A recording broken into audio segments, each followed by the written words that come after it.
સ્વર્ગમાં બિરાજમાન અમારા જીવતા પ્રભુ, આજે તમે અમારી સાથે બોલો, અમે સાંભળીએ એ માટે અમારા હૃદયો મનોને પ્રભુ તમારા વચનમાં તમે કેન્દ્રિત કરો. અમારા સર્વના ભટકતા વિચારોને પ્રભુ તમે તમારા અંકુશમાં રાખો. ચર્ચ કમ્પાઉન્ડ ને પ્રભુ તમારા અધિકાર હેઠળ અમે સોંપીએ છીએ. મને પણ પ્રભુ બોલવાની માટે સામર્થ્ય આપો. પવિત્ર આત્માનું ડાપણ, સમજ, શક્તિ પૂરી પાડો. પ્રભુ ઈસુના નામમાં મારી પ્રાર્થના સાંભળી સ્વીકાર કરો. આમેન. પ્રભુ ઈસુ ખ્રિસ્તના વિજયવંત ગૌરવી નામમાં આપ સર્વને આજના રવિદિનની પ્રેમી સલામ. Good morning. જય મસીહ. ઈશ્વરનો આભાર માનીએ છીએ. ઈશ્વરે આપણને સુખરૂપ રાખ્યા. પ્રભુના ઘરમાં નાતાલ પૂર્વેના રવિવારે ભજન કરવા માટે લઈ આવ્યા. ઠંડી છે, વાતાવરણ સતત બદલાતું રહે છે. આવા સમયમાં પણ ઈશ્વર આપણી સાથે છે અને મારી પ્રાર્થના અને શુભેચ્છા છે ઈશ્વર આપને સંભાળે, તંદુરસ્ત રાખે. નાતાલના દિવસોમાં આ ઉજવણી કરવા માટે ઈશ્વર કૃપા પૂરી પાડે. ગયા રવિવારે આપણે બે પાત્રો સંબંધી જોઈ ગયા. એમની નાતાલ કેવી હતી અથવા નાતાલ પૂર્વેનો જે અભિગમ કેવો હતો એના સંબંધી આપણે જોઈ ગયા. યુસુફ અને મરિયમની નાતાલ સંબંધી આપણે જોઈ ગયા. અને બંને જે પાત્રો હતા એમનો પ્રભુ ઈસુ ખ્રિસ્ત આ જગત પર આવી રહ્યા તે અગાઉ ખાસ પ્રકારનો રોલ હતો. યુસુફને માટે આપણે જોઈ ગયા હતા કે એને જે આહવાન આપવામાં આવ્યું એ આહવાનને એમણે સ્વીકાર્યું.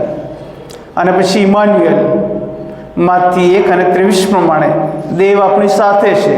અને 24મા વચનમાં ઈશ્વરની આધીનતા સ્વીકારે છે.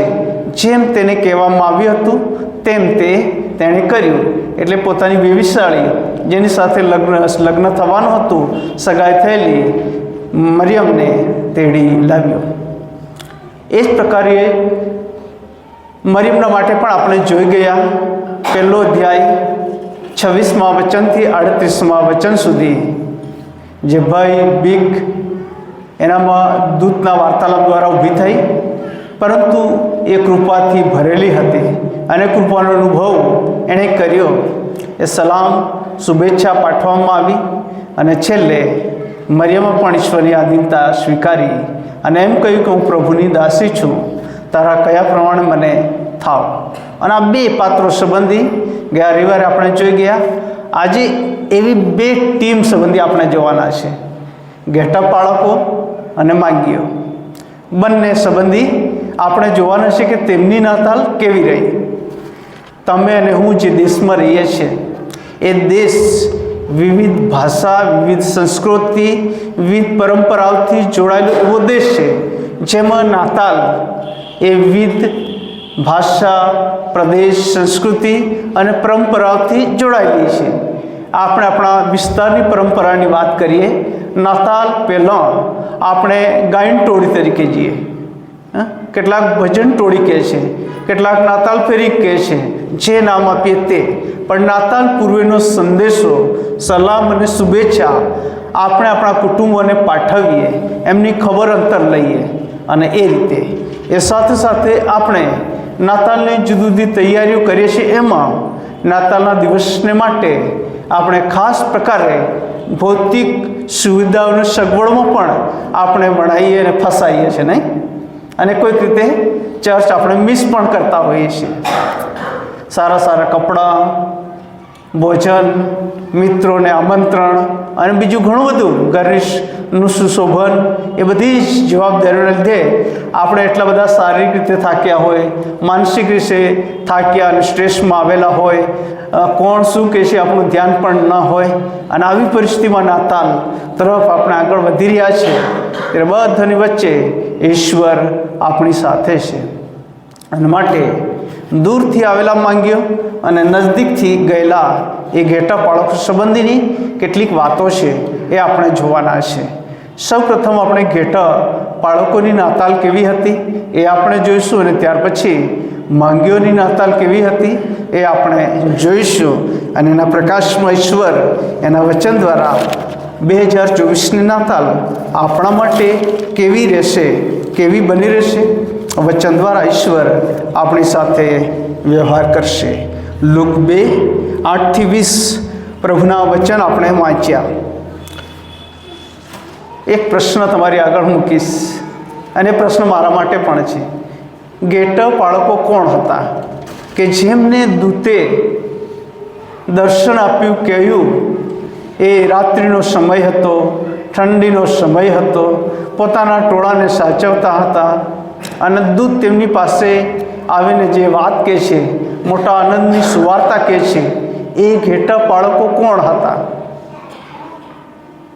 અને ઘણા બધા અભ્યાસકો જુદી જુદી બાબતો રજૂ કરે છે. કેટલાક એમ કહે છે કે ઘેટા પાળકો એ વિદેશીઓ હતા, એટલે કે બિન યહૂદીઓ હતા. ઘેટા પાળકો એ સામાન્ય વર્ગના વ્યક્તિઓ હતા. ઘેટા પાળકો એ ગરીબ હતા. અને એમ કહેવાય છે કે એમનું જે ધન, એમની મિલકત, એમનું બેંક બેલેન્સ એ તો એમના ઘેટા હતા, એમનું પશુધન હતું. અને આ ઘેટા પાળકો એ તો યહૂદિયા બેથલેહેમની પાસેના કોઈક ગામ કે પ્રદેશના હોઈ શકે. અને આ ઘેટા પાળકોને જ્યારે ઈશ્વરે દૂતોની મારફતે સમાચાર આપ્યા, તે પહેલાં 8મા વચનમાં લખવામાં આવ્યું છે, તે દેશમાં, એટલે કે યહૂદિયાના બેથલેહેમ પાસેના દેશમાં ઘેટા પાળકો રાત્રે ખેતરમાં રહીને પોતાના ટોળાને સાચવતા હતા. રાત્રિનો સમય અને રાત્રિ દરમિયાન અનેક પ્રકારના જે જંગલી જનાવરો, એમનાથી પોતાના પશુધનનું રક્ષણ કરવું, એમની સાચવણી કરવી, ખુલ્લા ખેતરો, ખુલ્લો વિસ્તાર, એ બધામાં તેઓ ઠંડીમાં પોતાના એ ઘેટાને, ટોળાને સાચવતા હતા, કેમ કે એ એમની મિલકત હતી. અને માટે એમાંથી કોઈ એક પ્રાણી અથવા ઘેટું જો માંદું થાય, દુઃખી થાય, તો શી વલય થાય. ભજન સંગ્રહમાં ગીત કરતા 186 નંબરના ગીતમાં લખે છે, આપણે અનેક વખત ગાઈએ છીએ, ધન ધન સંતોને રે પ્રભુ પોતાના લોકનો. અને ત્યાં આખું વર્ણન કરવામાં આવે, ઊંચકી લેશે, બાથમાં લેશે, માંદું થાય એની કાળજી લેશે, સેવાને સારવાર કરશે. અને જ્યારે પોતાની જે મૂડી અને મિલકત છે એની સાચવણીની જાળવણી કરવાનું કામ એ ઘેટા પાળકોનું હતું. આપણી પાસે જે કંઈ છે એની જાળવણી, કાળજી લેવાની જવાબદારી આપણી છે. ત્યાંથી આગળ વધીએ છીએ ત્યારે 9મા વચનમાં કહે છે, પ્રભુનો એક દૂત તેઓની પાસે આવીને ઊભો રહ્યો, ને પ્રભુના ગૌરવનો પ્રકાશ તેઓની આસપાસ દેખાયો, અને તેઓ ઘણા ભયભીત થયા. પ્રભુનો એક દૂત, નાતાલ ને નાતાલના પાત્રો સંબંધી આપણે વિચાર કરીએ છીએ ત્યારે પ્રભુનો દૂત ખાસ પ્રકારની ભૂમિકા અદા કરે છે.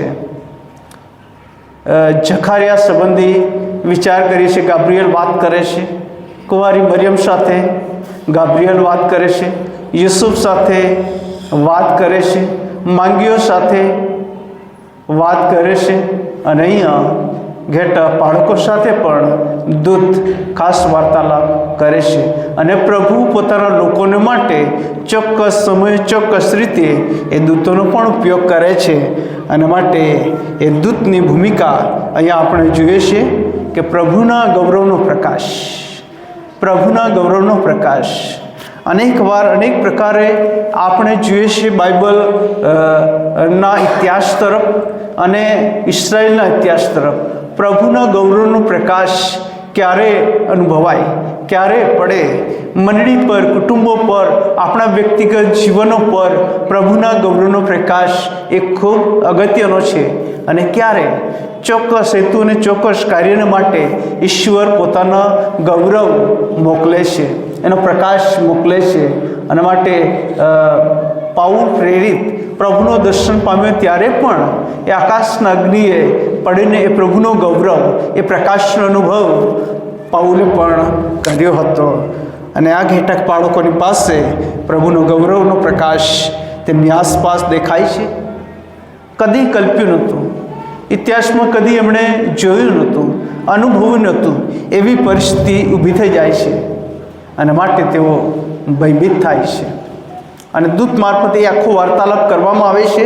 તેમને જે પાત્રો કયા છે એ જખારિયાથી લઈને એ બધા જ પાત્રો જ્યારે દૂત વાર્તાલાપ કરે છે ત્યારે બધા જ ભયભીત થાય છે. પણ એ દૂત એમ કહે છે, તમે બીહોમાં, ભયભીત થશો નહીં, તમે ગભરાશો નહીં. અને 10મા વચનમાં પણ ઘેટા બાળકોને દૂતે કહ્યું બીહોમાં, બીહોમાં. કેમ કે જુઓ, હું મોટા આનંદની સુવાર્તા તમને કહું છું અને તે સર્વ લોકોને માટે થશે. નાતાલ એ મોટા આનંદની સુવાર્તા છે અને મારા માટે છે, મારા કુટુંબ માટે છે, આપણા સર્વના માટે છે અને બિન ખ્રિસ્તીઓ અને બિન વિશ્વાસીઓ માટે છે અને વિશ્વના તમામ લોકોને માટે છે આ નાતાલ. અને માટે બહુ સ્પષ્ટ સંદેશ અહીંયા મૂકવામાં આવ્યો છે કે તે સર્વ લોકોને માટે થશે. મોટા આનંદની વાત તે સર્વ લોકોને માટે થશે. અને આ દિવસોમાં આપણે જોઈએ છીએ કે આ નાતાલ સમગ્ર વિશ્વભરમાં જુદી જુદી તૈયારીઓ કરીને ઉજવવામાં આવી રહી છે. અને મેં જાહેરાતમાં કહ્યું તે પ્રમાણે એ નાતાલ આપણે ઉજવીએ એટલું જરૂરનું નથી. અન્ય વિશ્વાસના 2 મિત્રોને આપણે નાતાલનો સંદેશો આપીએ, એ દિશામાં એમને આપણે બુક આપીએ, વાત કરીએ, આમંત્રીએ અને સેવાની સરભરા દ્વારા સુવાર્તા આપીએ, એ પણ એટલું જ અગત્યનું છે. કેમ કે એ નાતાલ સર્વ લોકોને માટે છે. અને 11મું વચન કહે છે, કેમ કે આજ દાઉદના શહેરમાં તમારે સારું એક તારનાર એટલે ખ્રિસ્ત પ્રભુ જન્મ્યો છે. તમારે સારું એક તારનાર જન્મ્યો છે, એક પ્રભુ જન્મ્યો છે, એક ઉદ્ધારક જન્મ્યો છે. જે અત્યારે તમે અંધકારમાં બેઠા છો, પણ એ અંધકારમાં પણ તમારા જીવનોને, તમારી લાઈફલાઈનને પ્રકાશિત કરશે. અને દૂતનો બહુ સ્પષ્ટ સંદેશો હતો, દાઉદના શહેરમાં તમારી સારું એક તારનાર એટલે ખ્રિસ્ત પ્રભુ જન્મ્યો છે. અને આ વાત, આ વચન આપણે અનેક લોકોને કહેતા આવ્યા હોય છે. અને આ વાત જ્યારે આપણે અનેક લોકોને કહીએ છીએ ત્યારે એની પૂરતી સમજણ અને જવાબદારી આપણામાં હોવી જોઈએ. પ્રથમ મારા માટે અને ત્યારબાદ બીજાના માટે. એ તારનાર ખ્રિસ્ત જન્મ્યા છે. અને પછી એમ કહે છે, તમારે સારું એ નિશાની છે કે તમે એક બાળકને લુગડામાં લપેટેલો, ગભાણમાં સૂતેલો જોશો. ગભાણ સંબંધી નાતાલના દિવસે આપણે જોવાના છે, અત્યારે વિસ્તૃત વર્ણન કરતો નથી. અને આ વાત કહે છે 13મું વચન, પછી દૂતોની સાથે આકાશી સેનાનો સમુદાય એકાએક પ્રગટ થયો. તેઓ દેવની સ્તુતિ કરીને કહેતા હતા કે પરમ ઊંચામાં દેવને મહિમા થાવ, તથા પૃથ્વી પર જે માણસો વિશે તે પ્રસન્ન છે તેઓને શાંતિ થાવ. દૂતોની જે ભૂમિકા હતી, જે પ્રમુખ દૂત ઘેટા બાળકોની સાથે વાર્તાલાપ કરી રહ્યો હતો, એની સાથે આકાશી સેના જોડાઈ ઈશ્વરની સ્તુતિ પ્રગટ કરતા એમ કહે છે કે પરમ ઊંચામાં દેવને મહિમા થાવ, તથા પૃથ્વી પર જે માણસો વિશે તે પ્રસન્ન છે તેઓને શાંતિ થાવ. એ શાંતિનો પૈગામ, શાંતિનો સમાચાર, શાંતિનો સંદેશ એ સર્વ લોકોને માટે હતો. અને આ વાત એ આખો સમુદાય ઈશ્વરની સ્તુતિ કરતા રજૂ કરે છે. 15મું વચન, દૂતો તેઓની પાસે એકાંતમાં ગયા પછી તે ઘેટા પાળકોએ એકબીજાને કહ્યું, ચાલો આપણે બેથલેહેમ જઈએ અને જે વાતની ખબર પ્રભુએ આપણને આપી છે તે જોઈએ. બહુ મહત્વનું, ચાલો આપણે બેથલેહેમ જઈએ. સહેલો સમય નહોતો, રાત અંધારી હતી, ઠંડી હતી, પોતાની મુલાકાત એને બાજુ પર મૂકવાની વાત આવે અને પછી આગળ એટલે કે બેથલેહેમ સુધી જવાની વાત આવે. પણ ઘેટા પાળકોએ બીજા કોઈ વિચાર કર્યો નહીં અને કહ્યું કે ચાલો આપણે બેથલેહેમ જઈએ. જવાની તૈયારી, જવાની તત્પરતા, જવાની ઉત્સુકતા એમનામાં રાતના સમયે પણ જાગી જાય છે. તમામ પ્રકારની ઊંઘ કે આળસ, ઠંડી એ બધું એક બાજુ પર ચાલી જાય છે. આનંદ નાતાલના દિવસો હોય, જરૂરનું છે. એ આનંદ, ઉત્સાહ એ આપણામાં હોવું જોઈએ. ક્રિસમસ સ્પિરિટ એ આપણામાં આવવું જ જોઈએ અને માટે જ આપણે એ રીતે આગળ વધી શકીએ છીએ. ચાલો આપણે બેથલેહેમ જઈએ. અને પછી એમ કે છે 16મું વચન, તેઓ ઉતાવળથી ગયા અને મરિયમને, યુસુફને તથા ગભાણમાં સૂતેલા બાળકને તેઓએ દીઠા. ગયા પણ ઉતાવળથી ગયા. અગાઉ મેં એક શબ્દ વાપર્યો, ઉત્સુકતા. ઉત્સુકતા ક્યારે આપણામાં આવે? જ્યારે એ ઉત્સુકતા આવે ત્યારે આપણે એની ઉતાવળ કરીએ, ઝડપથી જોવાની કોશિશ કરીએ અને ઝાંખી દાણી સંબંધી આપણે જોઈએ છે કે ઈસુને જોવાને માટે એનામાં એ જિજ્ઞાસા હતી, ઉત્સુકતા હતી અને માટે એ ગુલર ઝાડ પર ચડી જાય છે એ ઉત્સુકતાના કારણે. અને આ ઘેટા બાળકોને જે સમાચાર આપવામાં આવ્યા એમનામાં એ ઉત્સુકતા હતી, ઉતાવળ હતી. અને કહેવામાં આવ્યું ઉતાવળથી તેઓ ગયા મરિયમને, યુસુફને અને ગભાણમાં સૂતેલા ઈસુને તેમણે દીઠા, એમને જોયા. અને 17મું વચન કહે છે, તેઓને દીઠા પછી જે વાત એ છોકરા સંબંધી તેઓને કહેવામાં આવી હતી તે તેઓએ જાહેર કરી. જે ઘેટા બાળકોએ તેમને કહી તેથી સર્વ સાંભળનારો અચરજ થયા. પણ મરિયમ એ સર્વ વાતો મનમાં રાખીને તે વિશે વિચાર કરતી. ઘેટા બાળકોને જેમ કહેવામાં આવ્યું હતું તેમ તેઓ બધું સાંભળ્યું તથા જોયું. તેને લીધે તેઓ દેવનો મહિમા તથા સ્તુતિ કરતા પાછા ગયા. 7 બાબતો ઘેટા બાળકોના જીવનમાં બની આઉટલાઇનના રૂપમાં બહુ ઝડપથી શોર્ટમાં તમારી આગળ પોઈન્ટ્સ મૂકીશ. ઘેટા બાળકો, એમને દૂત એ રાત્રે દર્શન આપે છે અને એમ કહે છે કે તમારે સારું એક તારનાર જન્મ્યો છે. અને ત્યાર પછી તે ઉતાવળથી જાય છે અને જઈને મરિયમને, યુસુફને, ગભાણમાં સૂતેલા ઈસુને જુએ છે. અને ત્યાર પછીનો એમનો જે અભિગમ હતો એમાંની 7 બાબતો બહુ ઝડપથી તમે ને હું આનંદની નાતાલની તૈયારીની ઉજવણી કરી રહ્યા છે. આપણામાં આ વાત હોવી જોઈએ. નાતાલ એ ઘેટા બાળકોને માટે આનંદનું પર્વ હતું. કહેવામાં આવ્યું હતું કે હું તમને મોટા આનંદની વાત કહું છું દૂતે. અને આનંદ અને માટે ખરા અર્થમાં જ્યારે ગયા ત્યારે એ આનંદ વ્યાપી ગયો. નાતાલ એ સુવાર્તાનું પર્વ હતું. બીજાઓને પણ જણાવી. નાતાલ એ આહવાનનું પર્વ છે. નાતાલ એ જોવાનું, નિહાળવાનું પર્વ છે. નાતાલ એ જાહેરાતનું, ડિક્લેરેશનનું પર્વ છે. નાતાલ એ મહિમાનું પર્વ છે અને નાતાલ એ સ્તુતિનું પર્વ છે.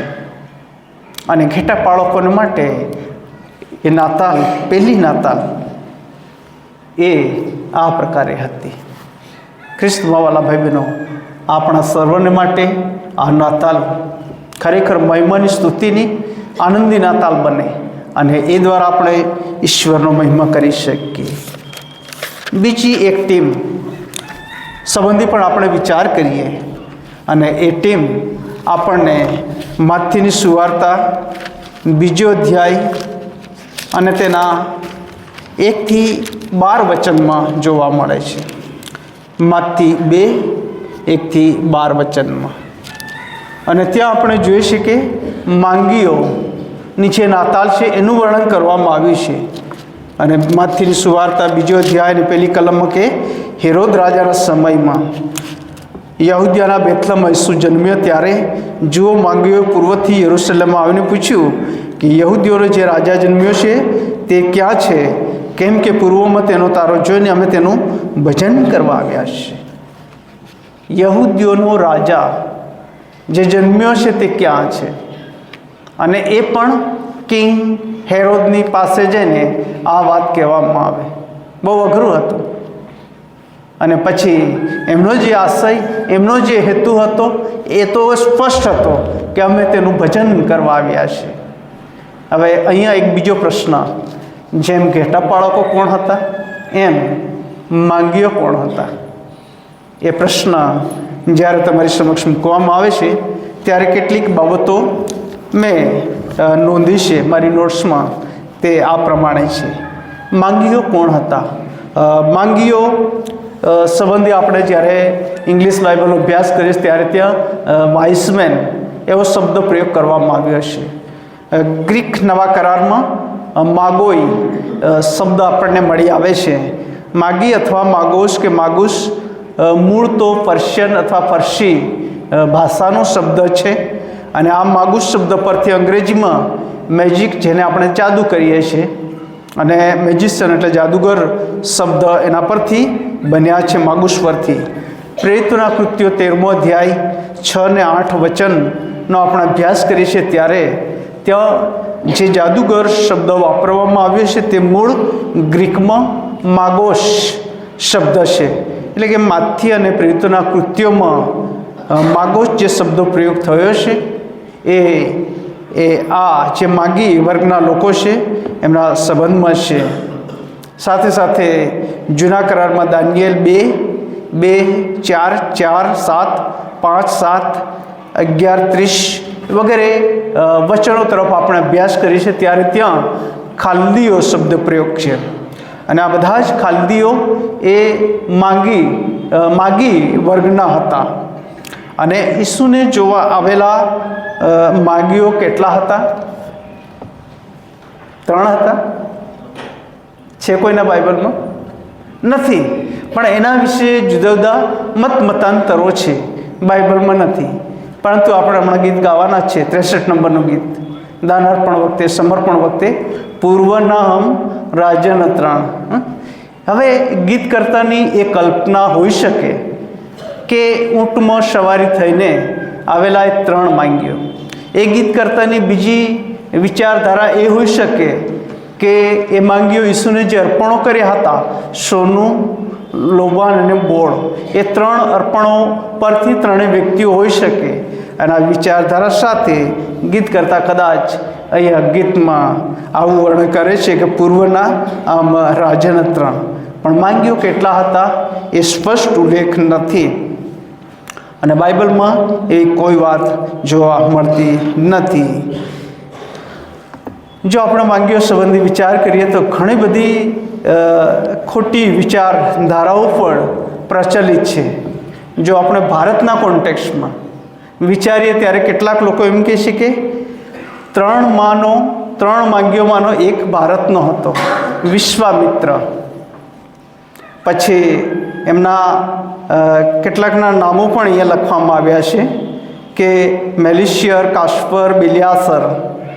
પણ આ કેવળ કલ્પના જ છે. આવો કોઈ ઉલ્લેખ બાઇબલમાં આપણને મળતો નથી. એટલું સ્પષ્ટ છે કે તેઓ પૂર્વથી આવ્યા હતા, યરૂશલેમની પૂર્વમાંથી આવ્યા હતા. તેઓ ખગોળશાસ્ત્રીઓ હોઈ શકે, તેઓ રાજાઓ હોઈ શકે, તેઓ ધનિકો હોઈ શકે.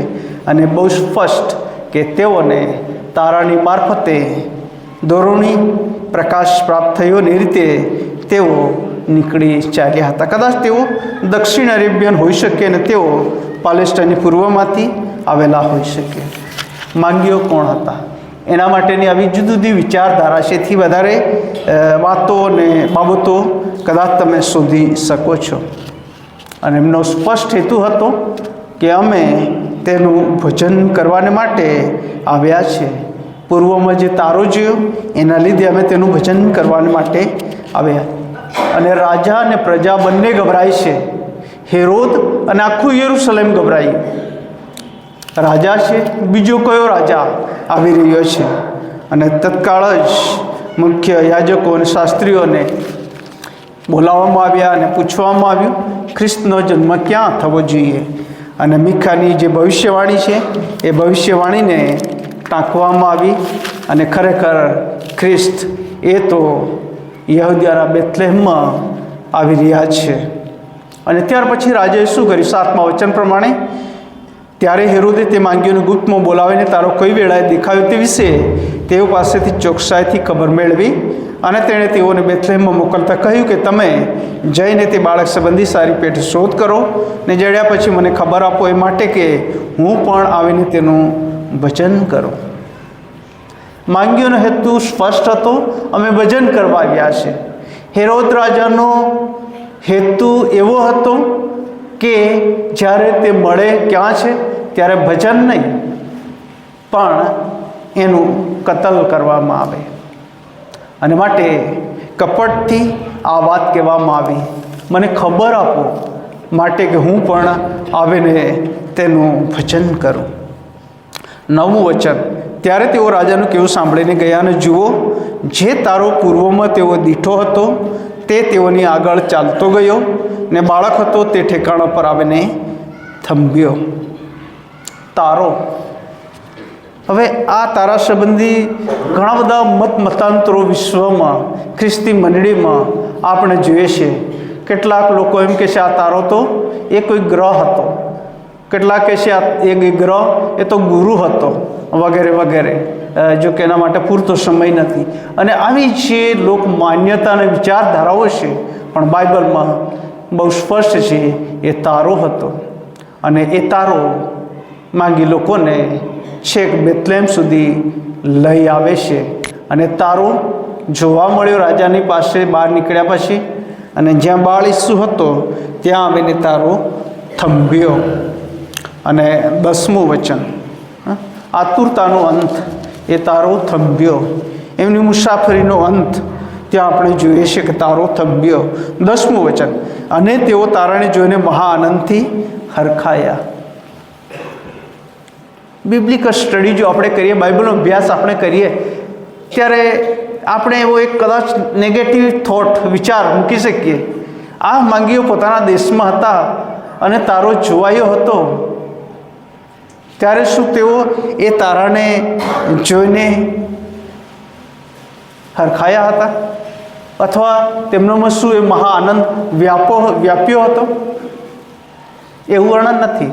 પરંતુ જ્યારે તારો થંભ્યો અને તારો જ્યાં થંભ્યો ત્યાં એ તારાના જગ્યા પર, એટલે કે બાળ ઈસુનું જે દ્રશ્ય એમણે નિહાળ્યું અને માટે તેઓ મહા આનંદથી હરખાયા. અને માટે નાતાલ એ આનંદનું પર્વ છે એમ નહીં, પણ મહા આનંદનું પર્વ છે. દૂર દેશથી આવેલા લોકો, અને આ સમય તો જેમ એ ઘેટા બાળકોને ભરવાડો કે જેઓ નજીકના પ્રદેશમાં હતા અને તરત જ બાળ ઈસુના જન્મના દર્શન એમણે કર્યા, એવો આ સમય નહોતો. કેમ કે વસ્તી ગણતરી પૂરી થઈ ગઈ હતી. અને ત્યાર પછી મરિયમ ને યુસુફ બાળ ઈસુને એ ઘણા બધા ઘરો ખાલી થયા હશે અને કોઈક બેથલેમના એક ઘરમાં રાખ્યા હશે. ત્યાં માંગી લોકો આવે છે અને માંગી લોકો આવે છે ત્યારે મહા આનંદથી હરખાય છે તારાને જોઈને, કેમ કે તારો થંભી ગયો હતો. હવે એમને ખાતરી અનુભૂતિ થઈ કે હવે અમારી આશા છે એનો અંત આવી ગયો છે. હવે અમને કશુંક મળશે, હવે અમે કશુંક જોઈશું, નિહાળીશું અને આશીર્વાદનો અનુભવ કરીશું. અને આશાનો અંત અહીંયા આવી જાય છે, કેમ કે તારો થંભ્યો હતો. અને 11મું વચન, જેમ લુક 2:10 અને 11 અગત્યની છે, તેમ માંથી 2:10-11 પણ ખૂબ અગત્યની છે આ માંગી લોકોને માટે. અને 11મું વચન કહે છે, અને ઘરમાં જઈને તેઓએ બાળકને તેની મા મરિયમની પાસે દીઠો ને પગે પડીને તેનું ભજન કર્યું. પછી તેઓએ પોતાની જોણી છોડીને સોના તથા લોબાન તથા બોળનું નજરાણું કર્યું. બાળ ઈસુને તેની માં મરિયમ પાસે દીઠોને પગે પડીને ભજન કર્યું. નાતાલ એ મહા આનંદનું પર્વ છે. એ સાથે એમનો જે હેતુ હતો એ કિંગ હેરોદને પણ કહેવામાં આવ્યું કે અમે તો એ તારો જોઈને ભજન કરવા આવ્યા છીએ. અને સાચે જ જ્યારે બાળ ઈસુને જુએ છે ત્યારે અહીંયા લખવામાં આવ્યું કે તેણે તેમનું ભજન કર્યું. નાતાલ એ મહાઆનંદનું પર્વ છે એટલું જ નહીં, પણ ભજનનું પર્વ છે. નાતાલની તૈયારીઓ કરતા અનેક વખત આ ક્રમ આપણે ચૂકી જતા હોઈએ છીએ. ઈશ્વરનું ભજન કરવાનું, ઈશ્વરની આરાધના કરવાની, ઈશ્વરનો મહિમા કરવાનું, આ ક્રમ કોઈક રીતે આપણે ચૂકી જતા હોઈએ છીએ. જે માંગી લોકો હતા, દૂરથી આવ્યા હતા, એમનો જે આશય હેતુ હતો ભજન કરવાનું, દર્શન કરવાનું, અને મહાઆનંદથી હરખાઈને તેઓ બાળ ઈસુનું દર્શન કરીને પગે પડીને ભજન કરે છે. અને પછી એમ કહે છે કે પોતાની જોણી છોડીને સોના, લોબાન તથા બોળનું નજરાણું કર્યું. આ ત્રણેય કિંમતી વસ્તુઓ હતી. સોનું આપણે બધા પરિચિત છે, એ ખૂબ જ કિંમતી છે. અને સોના માટે એમ કહી શકાય કે શુદ્ધતાનું પ્રતીક દર્શાવવામાં આવ્યું છે. અને એ સોનું એ રાજાઓએ અર્પણ કર્યું. કેમ માગીઓએ અર્પણ કર્યું બાળ ઈસુને કે જે રાજાઓના રાજા હતા. અને રાજા માટે એ સોનાનું મુંગટ, સોનાનું સિંહાસન, પ્રકટીકરણના પુસ્તક તરફ જ્યારે આપણે દૃષ્ટિ કરીએ ત્યારે બધું જ ત્યાં મળે છે. અને માટે દૂરથી આવેલા એ માગીઓએ સોનાનું અર્પણ. પછી લોબાન. જ્યારે આપણે જૂનો કરારનો અભ્યાસ કરીએ અને ખાસ કરીને મંદિરની જે આરાધના, ઉપાસના અને પરમ પવિત્ર સ્થાનની અંદર જે ધૂપવેદી હોય છે એ ધૂપવેદીની અંદર એ લોબાન નાખવામાં આવે અને એની જે ધૂપ દ્વારા ઈશ્વર પ્રસન્ન થાય એ આખી બાબત જૂના કરારમાં આપણને મળી આવે છે. અને માટે લોબાન એમ કહેવામાં આવે છે કે અરબસ્તાનના એ જુદા જુદા જે ઝાડો છે એ ઝાડોમાંથી એવો એક ચીકણો ટપકતો એવો પ્રવાહી, ચીકણો એ ગુંદર ટાઈપનો એ પ્રવાહી છે જેને એકત્ર કરવામાં આવતો હતો. અને ત્યાર પછી જ્યારે એને સળગાવવામાં આવે, બાળવામાં આવે, એની સુગંધ ખૂબ જ અતિ પ્રિય હતી, આનંદિત હતી. અને એનો ઉપયોગ પરમ પવિત્ર સ્થાનમાં એ દીપવેદી બાળતી વખતે કરવામાં આવતો હતો. અને આ માંગી લોકોએ સોનાની સાથે લોબાનનું અર્પણ કર્યું. પછી બોળની વાત. પ્રભુ ઈસુ ખ્રિસ્ત, ઘણું બધું કદાચ જુદા કરારથી આપણે બોળ સંબંધી કહી શકીએ. પ્રભુ ઈસુ ખ્રિસ્ત મરણ પામે છે ત્યારે નિકોદેમસ 100 શેરનું બોળ લઈને આવે છે. અને પ્રભુ ઈસુ ખ્રિસ્તના શરીર પર ની ડેડ બોડી પર જુદી જુદી સુગંધીઓ ચડાવવામાં આવે છે ત્યારે બોળ એ પણ એક વૃક્ષમાં, અરબસ્તાનના વિસ્તારમાં થતા એક ઝાડના એ વૃક્ષની ઝાડની અંદર એ ગુંદર હોય છે અને ખૂબ જ કિંમતી હતો. અને એનું જ્યારે ઉગાડીને પીગાળીને લગાવવામાં આવે બોળ, અને એની વાત અહીંયા આપણને જોવા મળે છે. એટલે કે સોનું, લોબાન અને બોળ એ ત્રણેય જે વસ્તુઓ હતી એ મોંઘી હતી, પરંતુ એક વાત નક્કી હતી, ત્રણેય કુદરતી હતી. આજે આપણે જોઈએ છે સોનું કુદરતમાંથી આપણે મેળવીએ છીએ. એ શું કહે કે પાણીમાંથી, કોઈક બીજી જગ્યાઓમાંથી, અને ત્યાર પછી ઘણી બધી પ્રોસેસ પછી આપણી આંગળી સુધી આવે, ને ગળા સુધી આવે. અને આ સોનું એ પવિત્રતાની વાત કરે છે. લોબાન એ સોનું એ શુદ્ધતાની વાત કરે છે. લોબાન એ પવિત્રતાની વાત કરે છે. અને બોળ એ તો પ્રભુ ઈસુ ખ્રિસ્તની જે સુગંધ અને સોડમ એની વાત કરે છે. આનંદી પર્વ નાતાલ દરમિયાન એ માંગી લોકોએ નજરાણું કર્યું. એટલે કે નાતાલ એ મહા આનંદનું પર્વ હતું તેઓના માટે. નાતાલ એ ભજનનું પર્વ હતું. અને નાતાલ એ તો ભેટનું પર્વ હતું. તમે કે હું આપણા મિત્રોને, પડોશીઓને, સ્નેહીજનોને નાની કે મોટી નાતાલની ગિફ્ટ આપીએ, એ બધામાં આપણે પ્રભુની યાદ કરીએ છીએ. અને આ જગતની અંદર ઈશ્વરે આપણને શું આપ્યું, કેવી ભેટ આપી. ગઈકાલે આઈપી મિશન સેન્ટ જોન્સ સ્કૂલમાં બાળકો મધ્યે કલ્ચરલ પ્રોગ્રામ હતો અને મારે બોલવાનું થયું હતું. ત્યારે મેં 3 વાત કહી. ઈશ્વરે આપણને સારી સૃષ્ટિની ભેટ આપી, ઈશ્વરે આપણને માનવી જીવનની ભેટ આપી, પરંતુ પાપના કારણે એ સૃષ્ટિ પતન થઈ, માનવી જીવને પતન થયું, અને જેના કારણે પ્રભુ ઈસુ ખ્રિસ્તની ભેટ જગતને આપવામાં આવી અને તેના દ્વારા તારણની યોજના પ્રાપ્ત થઈ છે. આપણે નાતાલ ઉજવીએ છીએ. અને આ વાતને સંદેશો ઘેટાક બાળકો માંગ્યોને માટે હતો, મારા માટે, આપણ સર્વના માટે છે. આ નાતાલ એ આનંદ, મહાઆનંદનું પર્વ, ભજનનું પર્વ, ભેટનું પર્વ આપણ સર્વના માટે ઈશ્વર બનાવે એવી દયા અને કૃપા ઈશ્વર આપણને આપો. આપણે પ્રાર્થના કરીએ અને ત્યાર પછી ભજન સંગ્રહમાંથી ગીત નંબર 63માં આપણે જોડાઈશું. પૂર્વના રાજ્યના 3 એ ગીતમાં આપણે જોડાઈશું. પ્રાર્થના કરીએ. દયાળુ પ્રેમાળ ઈશ્વર પિતા, તમારો આભાર માનીએ છીએ. આનંદી નાતાલના દિવસોમાં અને વિશેષ આજની ભજન સેવામાં તમે અમને યાદ કરાવ્યું એ ઘેટા બાળકો કે જેઓની પાસે કશું જ નહોતું, સામાન્ય હતા, રાત્રિના અંધકારમાં પોતાના ટોળાને સાચવતા હતા. દૂતે જે વાણી કહી, સંદેશો આપ્યો, એ લક્ષ્યમાં લઈને એમણે એમ કહ્યું કે ચાલો આપણે બેથલેહેમ જઈએ. અને તેઓ ઉતાવળથી ગયા.